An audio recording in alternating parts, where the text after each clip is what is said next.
I can, let me call this meeting to order for the full Education Committee. Let me thank all the visitors that are in the room with us today.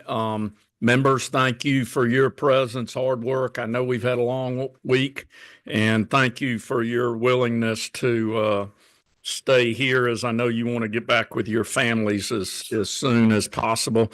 Let me first recognize educators out in the audience. Are there any educators, teachers, administrators?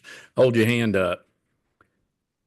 Well, let me tell you, as I start these meetings, teachers are daily heroes to our children, daily heroes. And I'm so happy that so many of them contribute to what we do down here, not just with the past teaching that they have given us and how they have treated us when we were in school, members, but also with the information that they provide us and to our young people today.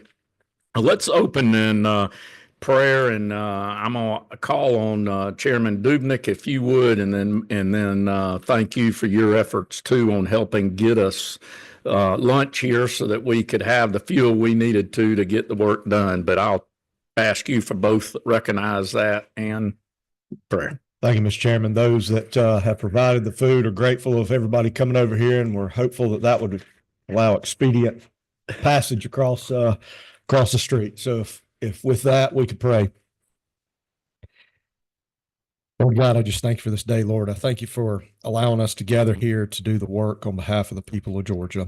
Lord, I just thank you for allowing this group of men and women to be in this room, to talk, to discuss, to interact, and to make sound and wise decisions. Lord, just give us your discernment, your guidance.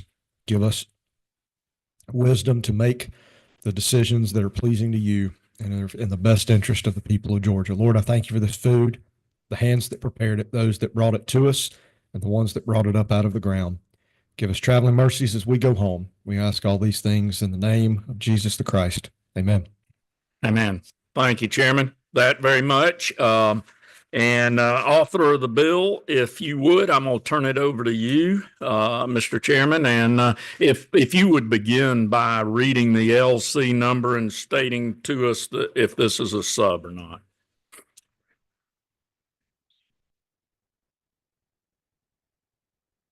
All right. Thank you, Mr. Chairman and members of the committee. We are working off of LC 49227. 0S. That's correct. Is the substitute. All right. Well, thanks again, Mr. Chairman, members of the committee. I have here with me Ms. Chelsea Thompson. She is General Counsel for Frontline Policy. She'll be available to address any of our more legal questions throughout the course of this. I would like to thank the Policy Subcommittee for a very thorough vetting of this bill the other day. And there were three changes to the bill that I'll discuss as I go through the substitute. But I appreciate their efforts as we look to pass some common sense legislation to protect female athletes in Georgia and ensure that fairness on the court, the pitch, and the field. Starting in Part 2, which covers lines 21 through 201, covers the spaces portion of the bill. It requires separate restrooms and changing areas during athletic events for males and females. In the event a student is not comfortable in one or the other, there must be a reasonable accommodation made to include the use of a single occupancy facility. Exceptions are made for custodial, maintenance, inspections, emergencies, and parents with a minor child.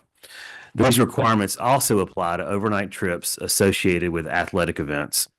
Now, this part includes the first amendment from the subcommittee where we needed to address the post-secondary institutions separately from our K through 12. So you see a lot of the same verbiage in the first portion that covers K through 12, and then the second portion that covers our post-secondary institutions.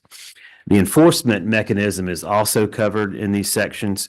For the K through 12 portion, the enforcement is through the Professional Standards Commission, and this substitute contains the second change made based on input from the subcommittee and the PSC. We eliminated the fines that were in the original bill, and that just simply aligns with the commission's current statutory authority as they do not levy fines currently. Additional protections are found in this section to include a cause of action against the school or a post-secondary institution in the event of harm. And part three, beginning in line 202, addresses the athletic activities themselves. And it requires the designation of teams and events to be male, female, or co-ed. In this section, we identified the birth certificate as a means to determine eligibility under this code. And beginning on line 258 through 263 is the third amendment added from the subcommittee. And this addition addresses a concern regarding visual inspections. This section also includes a cause of action available to anyone harmed under the code.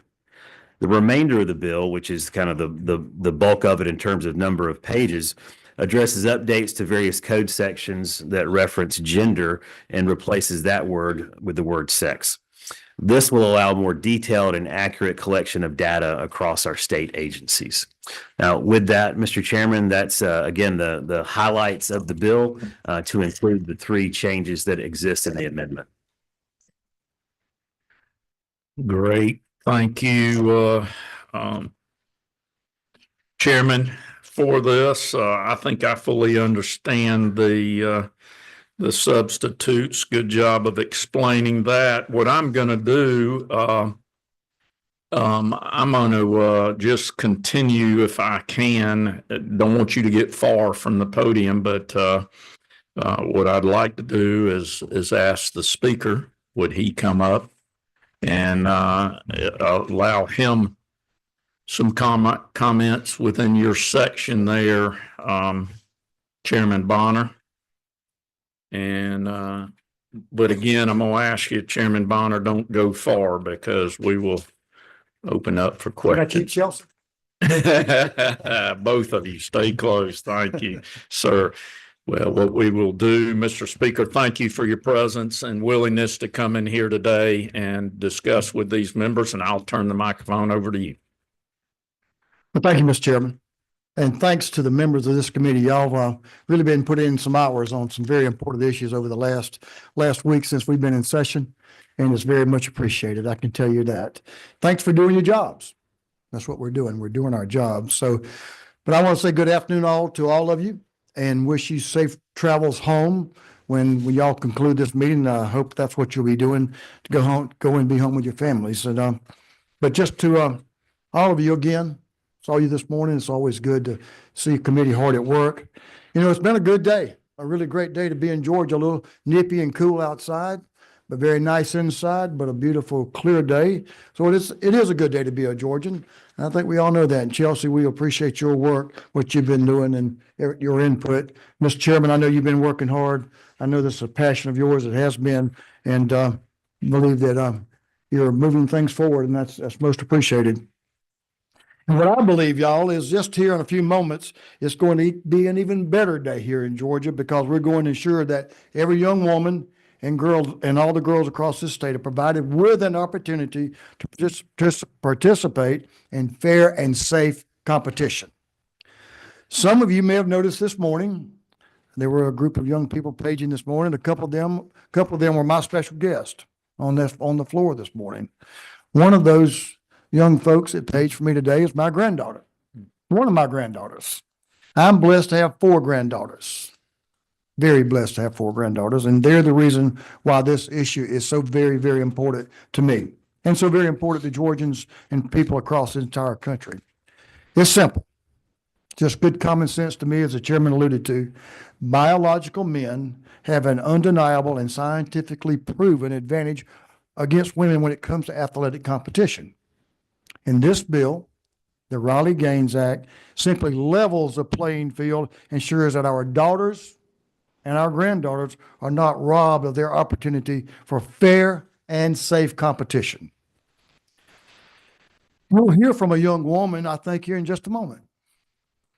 We'll hear from her today, who had that opportunity taken from her, and since then, she's been on the front line of the fight to keep men out of women's sports across this country.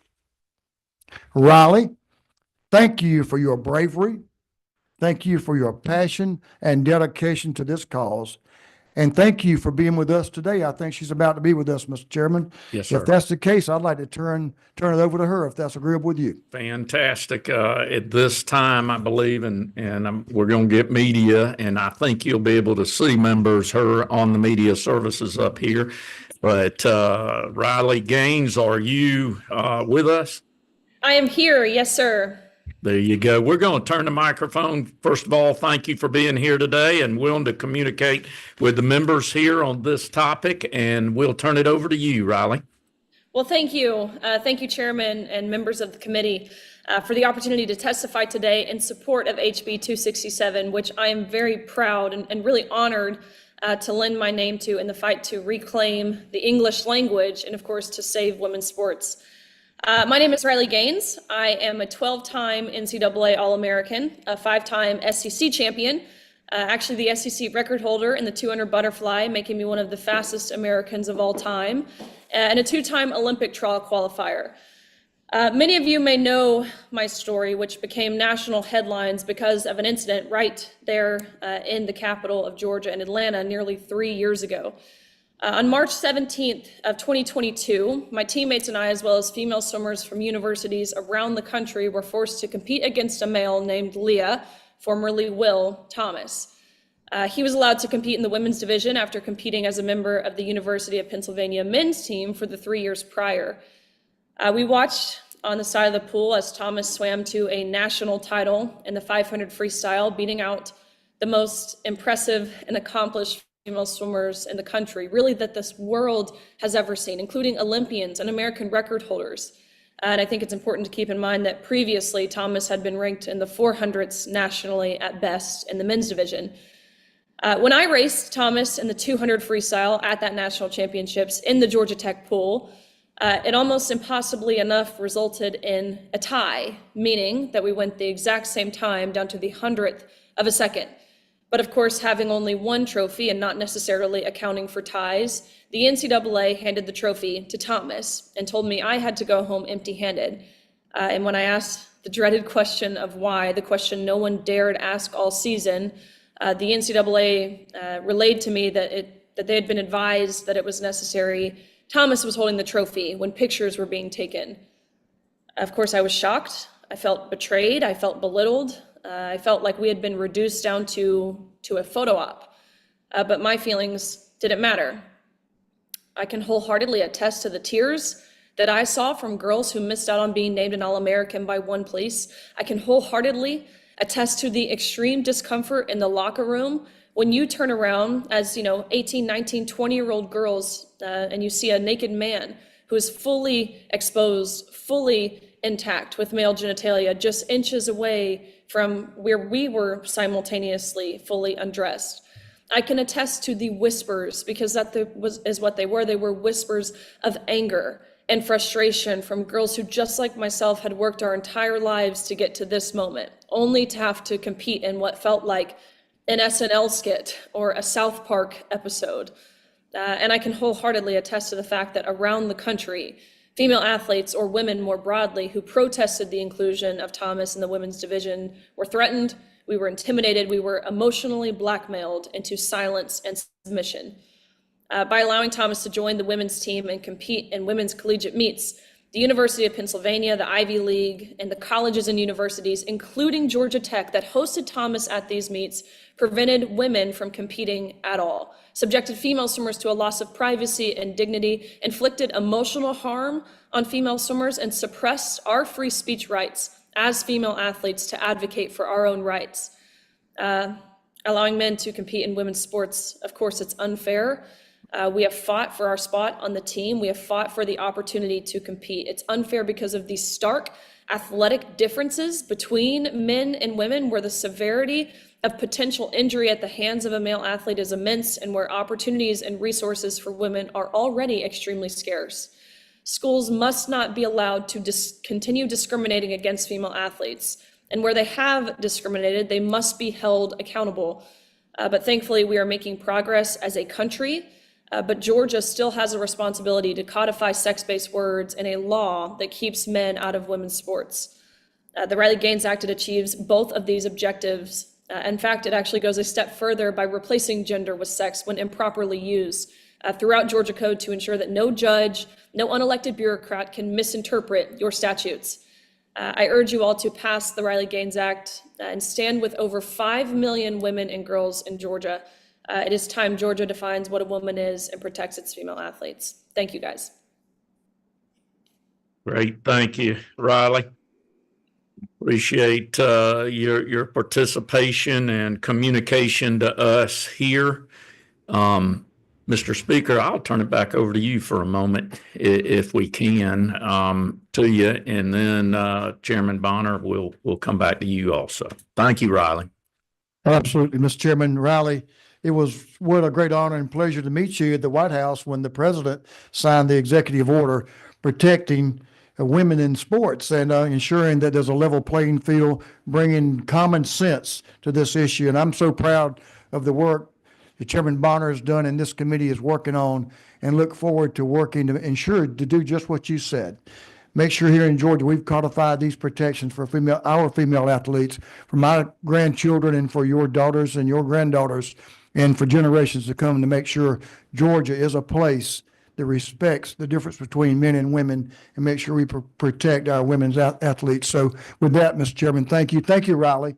We really appreciate you being a part of our legislation and working with us and all the work you've done. So thank you very much. Mr. Chairman, I'll turn it back over to the chairman. Great. Thank you, Mr. Speaker. I know you're busy, and Riley, you too. Thank you for your time and your moments. And then, Mr. Speaker, thank you for the common sense words. I agree.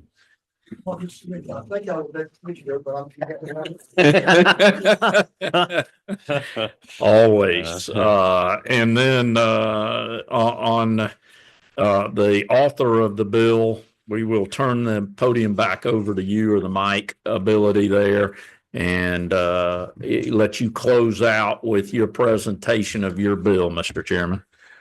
Well, thank you, Mr. Chairman. I certainly appreciate the testimony of Speaker Burns and of Riley-Gaines. I think those certainly speak volumes and really highlight the need for this legislation, and to really just underscore that all we're seeking to achieve through this legislation is very common sense, fairness, and a level playing field to ensure that every female athlete in the state of Georgia, has an opportunity to excel. We discussed in great detail in the subcommittee all the benefits that our girls and women achieve through athletics, through their abilities. And I think that is certainly something we ought to consider to make sure that every girl in Georgia has an opportunity. So with that, I'll be happy to address any questions. Okay, stand by a second. We're lit up. I noticed maybe the first one, and was it number 24? Is that you, Chairman? That was me. Thank you, Mr. Chairman. I had this great question for Riley-Gaines, and I wanted to ask her, but I want to ask you. And I think it's important that we set the stage a little bit. And I wanted to ask her, because in our subcommittee, Chairman, we heard a number of times that, this is a one-off. This just happens occasionally. And I'd love to have some comment from her that this is not a one-off. This is affecting girls all across our nation, and especially in our state of Georgia, and that it's important to have this measure done. And that was what I'd love to ask her, because she would know. Certainly. Well, I certainly won't speak for her, but I can address that issue. Yes, sir. If you want to stand by, we'll see if we can get media services and let you ask. There you go. Riley? I'm still here, so I don't know if you guys can hear me. We can. Yes, that is an argument that we hear very often from the other side of the aisle. They say that this isn't happening, or it's a solution in search of a problem. I can, of course, speak from firsthand experience, but more so in these 3 years for me personally that I have been advocating for this issue. I cannot tell you how many parents, how many moms of young athletes have reached out to me, how many athletes themselves, how many coaches have reached out to me with similar stories, really virtually the same story. It's virtually the same story every single time, where it's a mediocre man turns into a record smashing woman. The UN had a pretty eye-opening report highlighting how over 900 titles, records, trophies, podium spots had been stolen from women by men. And even so, right, let's play with the left's argument. They say it's a one-off or it doesn't happen that often. It's such a small percentage. I would just like to make the case, this is not a one-to-one. For every one male, it doesn't affect one woman. In our case, right, this one male displaced 14,000 other female swimmers, which I think is important in understanding. But even if it was just one woman, one female, is that not enough? There you go, Riley. Thank you for that answer right there. Thank you, Mr. Chairman. Is that good enough? That is absolutely perfect. That's Thank you. it. We'll go to number 10, and who, you just got to let me know who it is. There you go, Representative Clark. Thank you, Chairman, for Representative Bonner for carrying this bill. I just want to say thank you for carrying it. I have a young daughter; she's 6, and I tried to put her into soccer when she was like 3. She wasn't all so much about it. Right now, she's like playing with baby dolls and all that. But when she does, want to go back and play a sport, I wanted to play on a level playing field. And I know we hear so much last few years of toxic masculinity and all this. Toxic masculinity is when we're allowing males to go in and dominate our girls. And it's just wrong. So thank you for carrying this. 1972, Title IX, women fought so hard to have a voice, to be able to go play sports, to compete against each other. And what we've seen these last few years of men who aren't dominating against the other males, they want to come into a girls' sport. So thank you for just carrying this bill and having a heart for our daughters. Well, thank you. I appreciate this comment. I've got 2 daughters myself. My 16-year-old is very involved in soccer and grew up playing it. And there was a time when it was appropriate, and we think we encouraged participation on a co-ed team. When she was younger, and the bill allows for a co-ed team. There is a time when that is not appropriate, and where do you? Kind of the challenge for us is where do you make that call? Do you say, well, it's when they hit puberty? Well, they don't all hit it at the same time. Do you do a certain grade? Do you do a certain age? That kind of thing. But I think what I appreciate about this bill is it allows the flexibility for schools and institutions to designate teams, male, female, or co-ed, so that everybody kind of knows what they're getting into, right? But thank you for the question.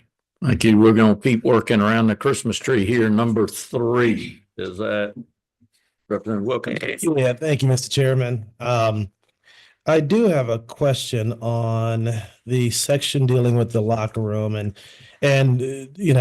as we move forward on this, I don't consider this a right-left issue. I consider it something that we kind of need to really dig into, because I think both sides have really put in some, I think good, thoughtful conversation and good amendments. So as we move forward, I just ask that we not politicize this as much as possible. Leave that to the outside and let us focus on the legislation.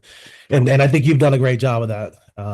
But we just need to make sure that anybody that comes up, that we remind them that we are very deliberate in what we're doing. But with that said, that's just a request. When we talk about the locker rooms, I get the changing portion of it. But as a former coach, children played soccer. At halftime, coaches go in the locker room, girls change, do whatever. Coach comes in and speaks to them. Under this bill, if you have a male coach coaching a girls' team, are they forbidden from going into that room because you have to be of the same sex? Let me answer you that. You're forbidden. So if there's any way you can work that in, I think it would be helpful. Because what we're focusing on is when they're changing or when they're undressed, but we need to allow coaches a chance to coach their team. Yeah, well, I would submit that probably even now, I mean, if it's on the bill, let me know. Well, I would submit that even now that you don't have a male coach going into a female locker room while they're changing.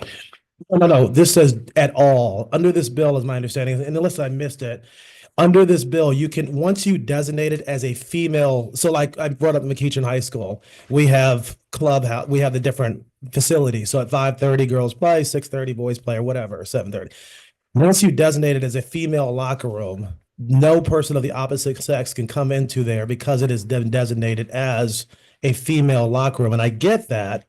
My question is, how do you then, is there anywhere in this bill that allows that coach to go in at halftime and talk about it, what their So strategy is? what it does allow is opportunities for the school and the post-secondary institution to establish rules to make sure that they're in adherence with the intent of the bill. So it would, I would submit that would be the avenue that they could establish. So for instance, it certainly makes sense that if there is a specific changing area that's designated as such, that's not somewhere that a member of the opposite sex is going to go in anyway, right? But if you're talking about the ability to meet with the team, those opportunities still exist, but they're not going to be in an area that's designated as a changing area. Last question and comment. When your children get to high school, you understand that they typically do go in there at halftime. You see them go in there and they'll probably have a conversation. And this does say for the exclusive use. Exclusive use means that they cannot enter that facility. So if there is some other language, please let me know. But yes, they do actually, they don't stand out in the hallway and talk. They don't go wherever because strategy is at halftime. And if we're making sure the students are competitive, we need to make sure they have the full advantages. Now, a school like a McEachern or somewhere in some, big foundation, they may be able to set up a separate area to meet. But most of your schools across this state are not going to have facilities to allow students to go in there. So that's why I said, if you could just take a look at that as this moves forward, I think that would be something that, might be helpful. Understand. Thank Good you. comment. Thank you. Mr. Chairman, let me point out, if you've got right there in front of you, line 149, post-secondary is what it's referring to at the lines at the bottom of that same page 7, 161 to 164. Let's just point that out.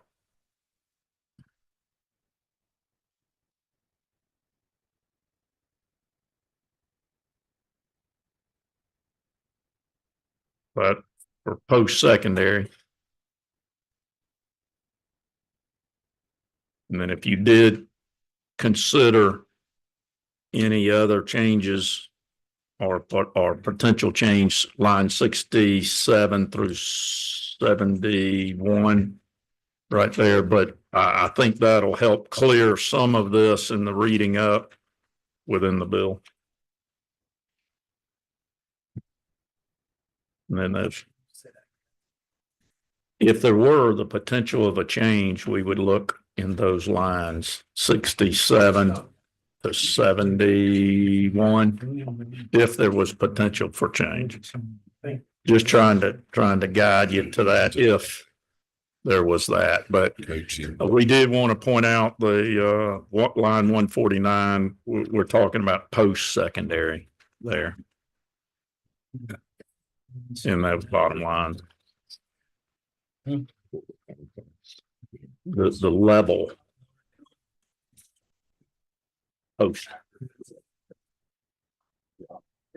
There you go. There you go. College, correct. All right, let me keep moving here for a minute. Who is 19? I think that was named. Representative Hill, Chairman Hill. Thank you, Mr. Chairman. I just want to thank the speaker, not only for being here, but for his leadership on taking the lead of protecting millions of women across our state. As the father of a young daughter who will be playing middle school lacrosse this weekend, I couldn't imagine her trying to face off against boys twice her size, stronger, more aggressive. And so I'm just grateful for the speaker, for the author of this bill. It's amazing in 2025, we're still having a debate over what is a man and what is a woman. I was chairing the meeting where you presented, so I didn't get a chance to talk, but I was struck by how many folks came to the podium, advocates, and advocated that we need more men, more transgender men in women's sports. One even said, girls just need to get over it. If your bill was not here, if these protections were not in place, do you think we would continue to see an incursion into women's sports? Well, I would say that unfortunately, we as legislators and what we do is often downstream of culture, right? And we often are dealing with, whether we want to or not, are having to deal with issues that exist in our culture. And this is, I think, is one of those. And again, when you start digging into, just like I said earlier, where do you draw that line as far as those teams and those activities? And it's just, again, if we want to protect everybody and make it equal for everybody, then there's certain things that we've got to do to ensure that. And unfortunately, in this case, it's going to take legislation. But to answer your question, I do believe that unfortunately, any failure on our part to act would perpetuate an issue to the point where we would see some very significant harm with girls in Georgia. Well, thank you for taking the lead on protecting women in our state. It means a lot. Thank you. Thank you. Number 15, I believe you were next. Representative Carter. Thank you. Someone asked earlier about, I guess, how often this happens. And a young lady, Lincoln Riley, she mentioned it affected one person, affected 15,000. But could you really share some statistics with me on how transgender men, I guess that's what we're saying, are playing female sports in Georgia? How often have we seen this in Georgia? And I, as a woman who plays sports, I would not have wanted to compete against the men as either, but I do want to understand that. And I think there are a few things in this bill that goes beyond what we are attempting to address, which is the sports. But first, I really would like to know how this has impacted Georgians. So, And I also want to reiterate that if we could leave the rhetoric out, because I'm listening as a woman, right? Born as a woman, and hearing some of these conversations and it's insulting. So I hope we can balance that as well as we continue through this, because I think at the end of the day, we all are trying to do right by our constituents. Yes, let's answer the question. And certainly, and I hope I have not said anything that has been insulting to anyone. It certainly is not my intent. To your question, I can't put in front of you a statistical analysis of how many biological males have competed against biological females in the state of Georgia. It just doesn't exist. We do know, as was highlighted through Mrs. Gaines and some others, we do know that that there are instances where that happens. We heard actually in testimony in subcommittee, in fact, the majority of the folks that testified against the bill admitted and even put forward that they played against biological females. So we certainly know that it happens, and honestly, I don't know that anybody is necessarily denying that it's happening. I would submit, just as Riley Gaines had mentioned, how many's too many? Is one too many? Is two too many? There's also I would submit the kind of the silent vote in terms of, imagine a new family moving into an area, and they have a daughter that wants to play on the soccer team, and they see that particular school allows biological men to play against biological females. Well, if that's not something they agree with, then they're not going to put their kid on that team. And they may find a club team out in the community to play, or they may not. That may be the thing that causes them to give up athletics. And so, Give me the data, maybe one day next week. no, but I will tell you this, that what we're putting in place in terms of all the code revisions, it would produce the data that you're looking for. but let me do this. We're lit up. Let me continue this conversation, Chairman, with some others here as we get going. Number 11, and I'm going to try to get to everybody. So let's get to a question if we can, please. Yeah, mine actually is, just wanted to throw this out there as a friendly, at the appropriate time, for an amendment for consideration for the sponsor and the chairman. I'll give my platitudes and thanks to him later. We've been working together on this a long time, so I appreciate that. But can I at least mention it for Ledge Council and for you to hear it, and then I can hold that till later? I was thinking on line 68, under item 1, where it says for authorized custodial maintenance or inspection, and I believe that line is repeated on 168. So you got it on 68 and 168, and in front of the word custodial, if we could consider to make it very clear that we would say personnel or faculty custodial maintenance or inspection purposes, because I think the intent is not to prevent, a coach or a principal or, somebody that is authorized to be at that school or at that university to be able to conduct normal business. There's plenty of other code sections that if their behavior is outside of their ministerial duties, there's other laws that prevent them from doing certain things. So that's just for the consideration of the sponsor and the chair. Okay. Thank you, sir. Thank you. I'm gonna keep trying to move around the room here and get the questions. Remember, let's stick to a question now, if you would, please. Number 4, Representative. Thank you, Chairman. Chairman, I have a quick question. I'm in section 5.2. I'm looking at the stated categories of an individual's orientation. I'm sorry, what line is that? This would be lines 361 all the way down to really my eyes are on 372. And so in the event of a child who does not identify with the sex of the gender of her birth, if she was attacked or harmed, would she be protected? Because I see that we've crossed out gender, and I'm looking at lines 222. We're clearly creating a binary in terms of defining an individual's sex as either a male or a female.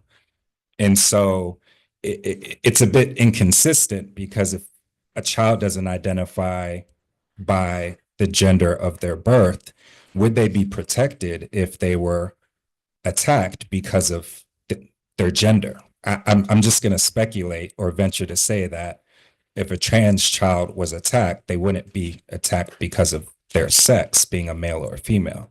So at least as it's written, it's not clear to me whether or not that child who was harmed because of how they identify would be protected. So even though gender appears throughout code, gender in Georgia code is not defined. And so that is why we are replacing that with the word sex and defining that. I would submit that that individual has the full protection of the law, regardless, because they're being identified and annotated by sex. And so that individual, if they were, a biological male that, felt as though they were a woman, then they would absolutely be protected based on the language that's in here, because we're basing it on sex. Yeah, but if I may, Chairman, Go ahead. I'm just trying to clear up the inconsistency in we're striking out gender and including on lines 332, we're saying sex as male, female, and neuter. And so on one hand, we're saying it's just male or female. On another hand, we're saying it's male, female, neuter. We're getting rid of gender. I'm just trying to understand the intent for removing gender, and if that inconsistency could prove difficult in protecting a child who doesn't, again, identify as one or the other from harm. Well, I would ask you this, how many genders are there? Well, you have male, you have female. But if I'm a child and I don't identify with the gender of my birth, they're one or the other, you're right. But if we're saying on one line that the definition is tied to your biological birth, then there's, can you see the inconsistency in that? I don't. In fact, I feel as though this actually provides a greater protection, because the kind of the example you cite is based on sex, and sex will now be a defined, have a definition in Georgia code and provide those protections. So I see it as a stronger protection because we are defining this term. Okay. Try to get to as many as we can to try to point out your area. Let me turn my mic back on. Number 18, who is that? Representative? Yes. So going off of the locker room, so whether middle school, high school, or at the collegiate level, the coaches before the game, halftime, at different moments, depending on the facilities at which they're coaching. And there's a wide variety across the state. There are moments that the coach will go into the locker room or the dressing room because that's all that's available. Sometimes we've coached and there was no locker room and we were outside on the baseball field. So protecting the opposite sex as a coach going into that location, a concern I have is, are they protected by going into the facility? And then you also have trainers that are going to tape up, and they're female trainers taping up your football players, and they're in a girdle. I mean, it's what it is. I mean, this is very common. I just want to make sure that we protect these trainers and these coaches, which also protects the athletes and gets them to the place that they need to get to on the field to Okay, perform. we got it understood. You understand the question? I do. I will say that, as with a lot of the language in the bill, this is language that has been utilized in other states and been tested in some of those other states, and it has not been an issue. We're certainly open to something that makes sense. I personally think that falls a bit under a kind of a best practices type situation where we have the flexibility for the schools to adopt rules internally that kind of address these situations, right? I mean, understand the use of facilities, but I would submit that even if it's a female trainer, it's not appropriate for her to be in there when guys are changing. I mean, it's just so we're certainly open to something that makes sense, but I don't necessarily want to focus on something that is not an issue. All right, let's keep moving. Thank you. Number 26, you've been waiting quite a while. Thanks, Mr. Chair. Just a couple things real quick. Representative Bonner, thanks again for this bill. I was a dad of 3 girls and a guy educator who did his dissertation on Title IX. I've always supported rights for the girls and level playing field. Couple questions. One, I want to echo what Representative Cox talked about and Wilkerson about the dressing room situation. As I've coached girls basketball before and girls track, and there was a fine line in there. I always brought a female coach in with me when I was in the locker room. So we just got to make sure as we go through this bill, they are protected. I think that's paramount. So I appreciate your diligence in looking into that. I really appreciate that. Second, from what I understand, and there's nothing against this bill, I've heard some stuff. I support it 100%. And just want to kind of reiterate, there's nothing against the Georgia High School Association or somebody like that, like you said, co-ed sports. So if you have an esports or even a sport, maybe people don't think it's co-ed, but I've seen many female wrestlers before. That's something up to that association or division, how they want to designate that sport. Is that correct? So you're not limiting opportunities if that's the way it is there, because it would be classified as a certain way. That's correct. Thank you. Yeah, thank you for the question. Let's keep moving. Number 6, right in front of me. Representative Lupton. Thank you, Mr. Chair. Thank you, Mr. Chair. Mm-hmm. I really don't want to ask any questions about this because I'm really sick of giving this issue oxygen. Frontline, you wrote this bill? Yes, you wrote this bill. You're faith-based. Yes, Christian faith. Okay. I was raised by some wonderful parents who really raised me in the Christian church. I was a biblical studies major. I was going to be an evangelist. So I know the word pretty well. Now, we prayed to Jesus before this started, did we not, sir? We did. We did. Did Jesus say that the entire law could be summed up with loving God with your whole soul, with your heart, mind, and soul, and loving your neighbor as yourself? Same Jesus. No, different Jesus? Are you asking a question? Yes, I am. About the bill? Same Jesus. The faith-based institution that wrote this bill claims to adhere to the faith of Jesus, Christianity, Jesus. Did Jesus say that the highest expression of faith is to love a neighbor as Representative, oneself? with the rules of decorum and respect, please. Did he have not that say it? respect. He did. Wonderful. Is this loving trans kids as you would wish to be treated? I don't understand the question. Does this bill treat someone who is different the way you would want to be treated? This bill treats everyone the same. No, it does not. It does not. Representative will agree to disagree on that, but I think we have attempted to be respectful throughout this debate. We have not made any accusations against anyone.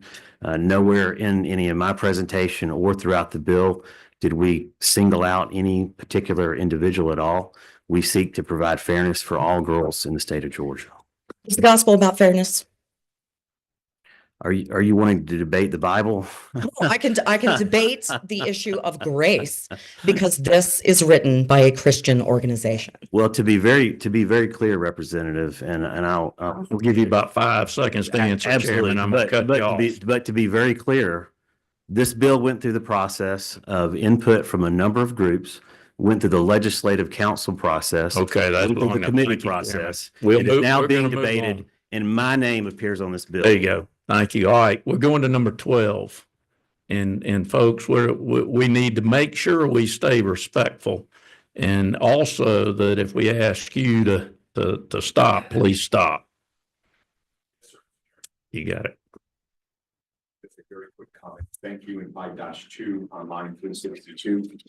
This has been a challenge. The initial bill in 20. Hold on 1 second, Chairman, for some reason, your mic is not cutting on. Tap it. How about the one next to you? Can you use that one? I got it on. My apologies, Mr. Chairman. Can There you you hear me go. now? Begin, Okay, please. thank you.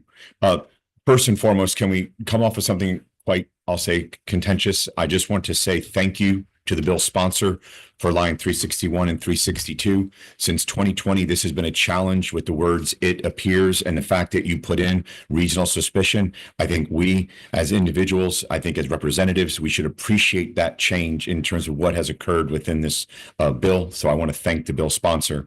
Second, sir, there's been a significant amount of questions around the bill and regarding fairness and surrounding, I'll say, individuality.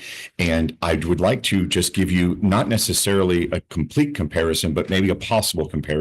Do we weigh wrestlers in high school for high school competition? We do. And why do we do that, sir?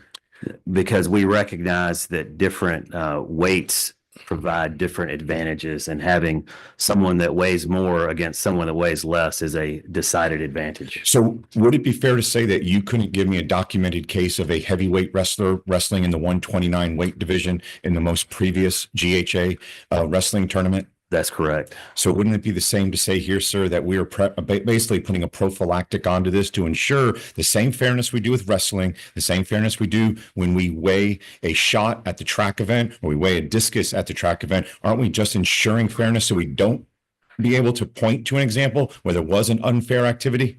I would agree. Okay, thank you, sir. All right, thank you. We're going to keep trying to work through the room. Remember, we need to get to your best question now. Number 25. Who is that? There he goes. Mr. Chairman, at the appropriate time. At the appropriate time. All right. Well, now the board is blank, so it is the appropriate time, Mr. Chairman. Thank you, Mr. Chairman. At this time, I'd like to give House Bill 267 the due pass recommendation, and that's LC 492270S. We have a motion. Do we have a second? We do have a second. Now we'll talk about amendment, at least one that I've heard of. What number are you? 11, I believe. Let's have this discussion with you, Representative Wade. Yes, sir. First, before I, offer the amendment officially, I want to make sure that the bill sponsor, this is a friendly attempt to clarify that,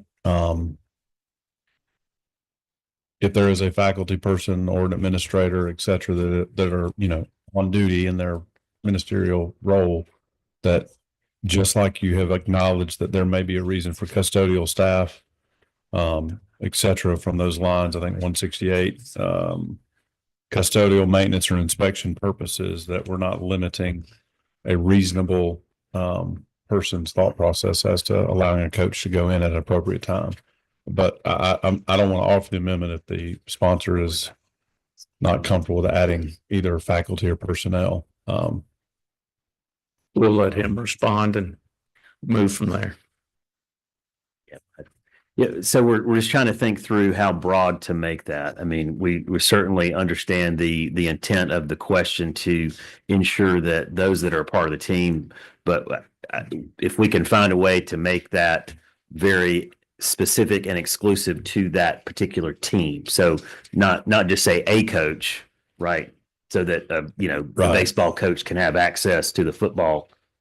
While there's so Right. something a little more I guess specific. the reason I use that term because I think as being a school board member for almost 16 years, having the fact that you've acknowledged that there may be a reasonable access for custodians, maintenance, et cetera, because that is listed in the bill, then having faculty, and that wouldn't limit a school system from having their own set of standards and rules as to when those people would be able to access it, but it would limit it to those. But I'm 100% in agreement that whatever language you're comfortable with would make sense. And I think having it either faculty or personnel leaves it just as broad as custodial or maintenance, just in the world of education, my experience. So, but I don't want to mess up your intent either. Yeah.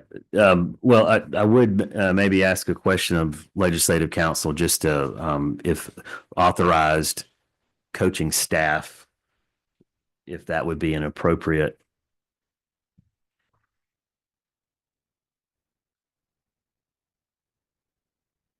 Yes, Chairman. In fact, the language that I was kind of scribbling down to propose included a similar term. Hearing the discussion unfold, I had originally included school personnel and authorized coaches, but it sounds as if you might be more interested in limiting it to authorized coaching staff.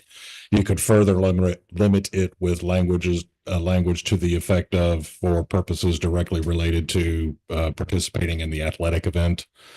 It would have a variety of ways to approach it. I will say I would, if you're amenable to it, I would not recommend trying to shoehorn it into paragraph number 1. I think it might be clearer if it was set aside as its own paragraph, maybe just adding it as paragraph 5 so that there's a distinction between custodial type services and coaching duties. Right. I mean, I would certainly be comfortable with that addition, very specific to the coaching staff and the team that's conducting the activity.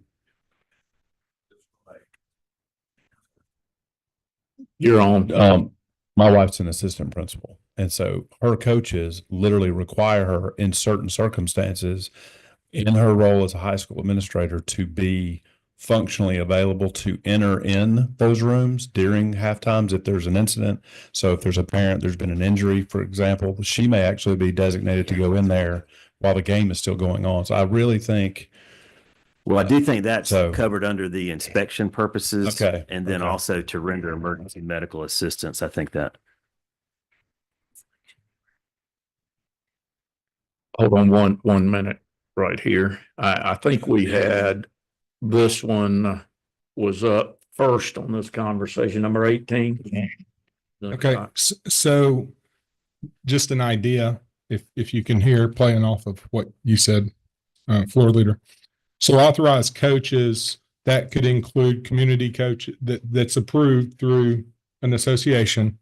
At the same time, team physician / training, like, for example, Northeast Georgia will send trainers to a certain region of schools, and they will be helping their student athlete or their student body as well come and do that. So maybe it's authorized coaches, physician and trainers or something to that degree that would cover all of those. Just an idea.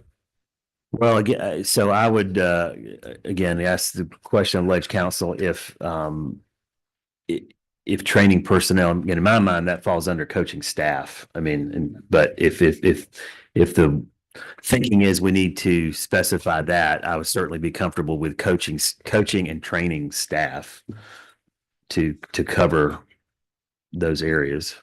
Okay, now I think we got you working number 12, Chairman. Yeah. Yeah. Thank you, Mr. Chairman.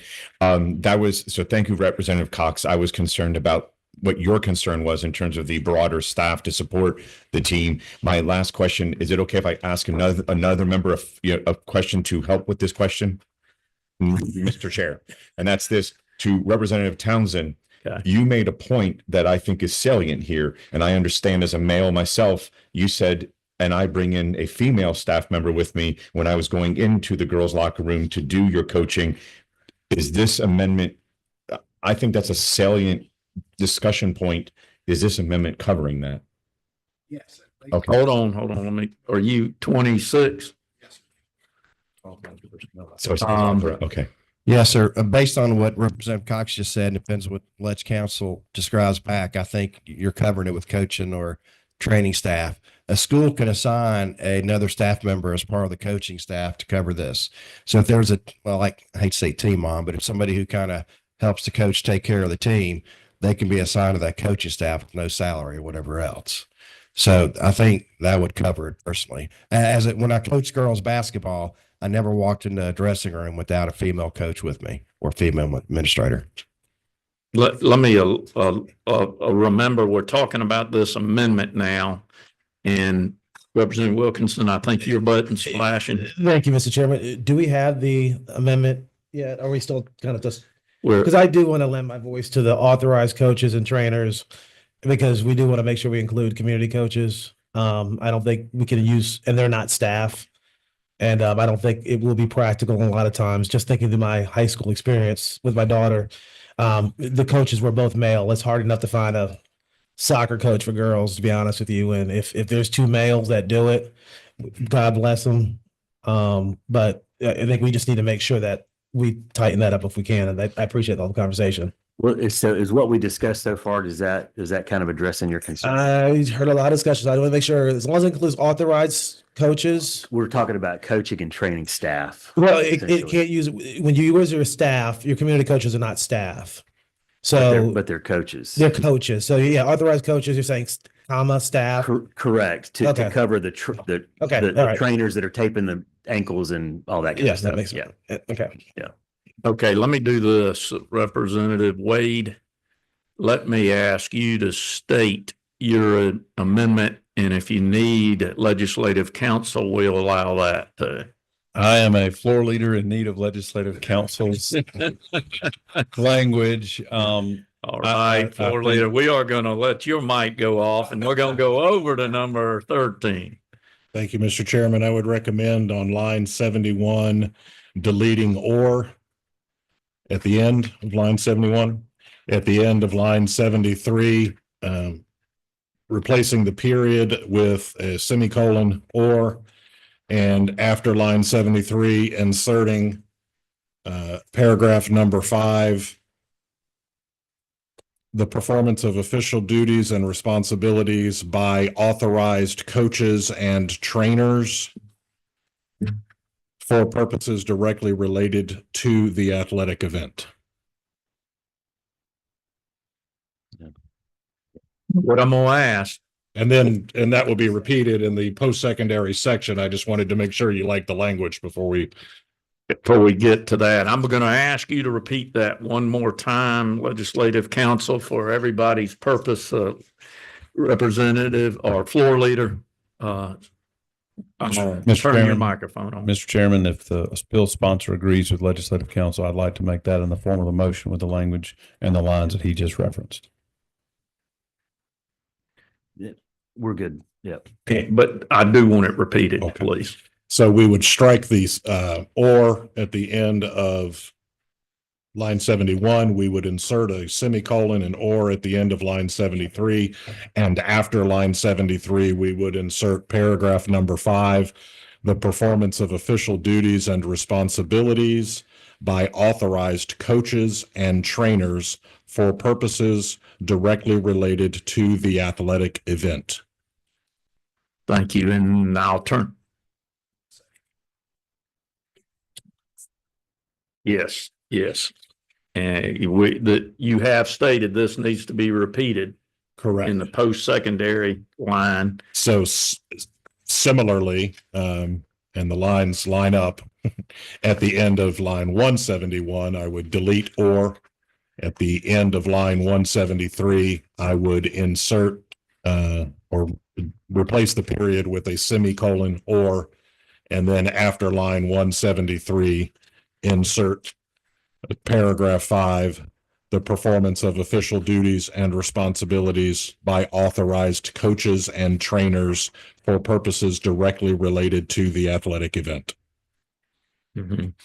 Chairman, are you okay with that? He nods. Yes, thank you. Thank you. Now we've got an amendment on the floor and we need a second. I hear a second. Let's discuss this further if there is any need. Representative. Just to confirm, are team doctors covered? I would think trainers would be broadly construed to include doctors. Defined as doctors. I just want to make sure that's an important piece. Thank you. Okay, seeing no more discussion, what we're going to vote on then is going to be this amendment that has been seconded and agreed to by the chairman. So we are now going to ask the question. All in favor of this amendment, say aye. Aye. All opposed, like sign. Okay, it carries. And what we'll do then is move on. We've got a button up here, number 3 again. Get your money's worth. I don't know if this is going to be a friendly amendment, but I do still have concerns. Maybe an amendment from a friend. How about that? There you go. I like that one. Amendment from a friend.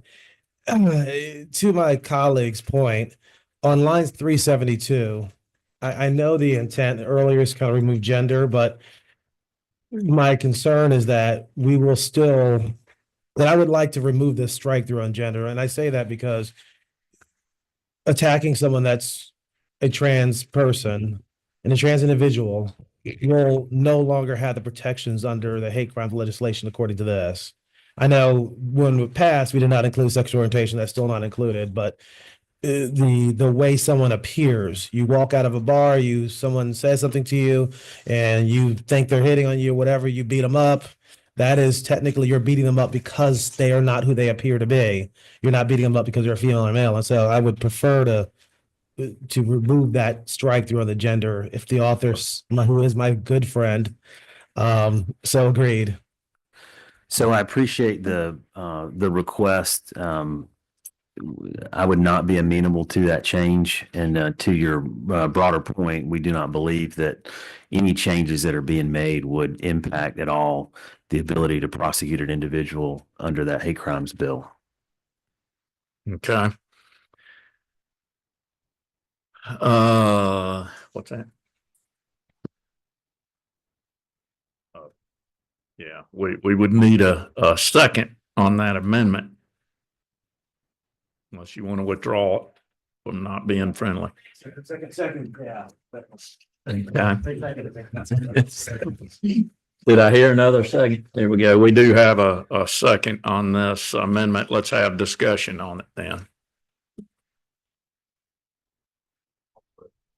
We'll see no discussion and hearing any.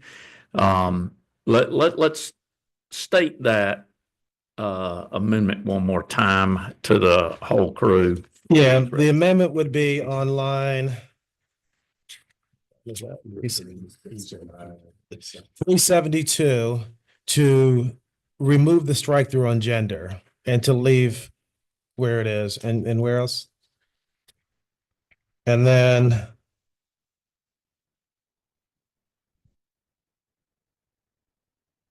line 354, remove gender usage, the strike through on gender usage, and then add a comma after gender usage. Is that what you're saying?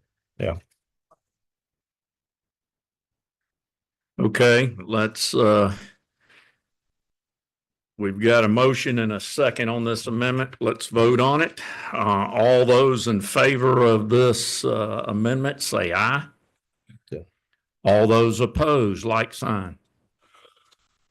The noes have it. All right. Hearing no more amendments at this time, I'm ready to call the question 2 on the bill, Mr. Chairman, at this time. We have a motion and a second on this amended bill that we have, and hearing no further discussion, let's vote on it. All those in favor say aye. All opposed, like sign. The ayes have it. Your bill passes. Thank you, sir. Thank you, Appreciate Mr. Chairman, members of the committee. Appreciate your support. Members, this is the only item we were taking up today. Thank you for staying late. Thank you for getting here, and have a safe weekend and safe travels. We're adjourned.